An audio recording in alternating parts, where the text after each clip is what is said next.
आज आपण घराघरात काही आरती करत असू, काही पोथीपुराण करत असू, मंत्र म्हणत असू, आणखी जे काही करत असू, आचरणात आणतो का, हा महत्वाचा आहे. त्यांनी फक्त ते बोलले नाही, त्यांनी ते केलं म्हणून ते संत झाले, म्हणून त्यांचे विचार कुठपर्यंत आले.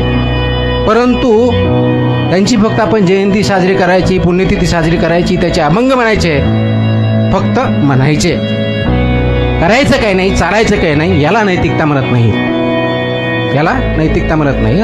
ह्या आपल्या विचाराशी प्रातारणा झालेली असते. आणि म्हणून त्याच्यावरती न राहता त्यांनी हा विचार मांडला आणि सर्वांना जे का रंजले गांजले त्याशी मनीषी आपुले तोची देव जाणावा, त्याच्यामध्ये देव बघितला, त्या दृष्टिकोनातून ते वागले, फक्त बोलले नाही.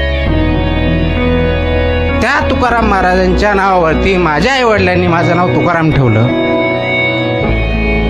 मला दररोज हा प्रश्न पडतो, आज ह्या नावाला मी न्याय देत आहे का? अनेक वर्षे एव्हरी डे, फक्त शासकीय सेवेत आल्यापासून नव्हे, त्यापासून तर जास्त झालं, कारण जबाबदारी भूमिका बदलली, ती फक्त वैयक्तिक न राहता ती एक सार्वजनिक झाली. आणि म्हणून मला हे प्रश्न पडत गेले, वाढत गेले. त्याच्यावरती मी विराम देत गेलो.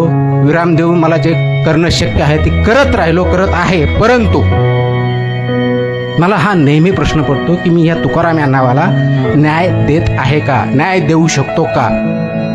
माझा आपल्याला एवढाच प्रश्न आहे, आपण, तुम्ही, मी, सर्व आपले नातेवाईक, मित्र, माणुसकीला न्याय देत आहात का? हा प्रश्न आपण स्वतःला विचारायचा. आणि जर आपण माणुसकीला न्याय देत नसू तर आपण माणूस म्हणून अयोग्य आहोत, माणूस म्हणून आपण जिवंत नाही आहेत. आणि म्हणून आपल्याला ह्या विचारांना, या कृतींना विराम देण्याची गरज आहे, सिंहावलोकन करण्याची गरज आहे, आणि त्याच्यातून आपल्याला पुढे जाण्याची गरज आहे.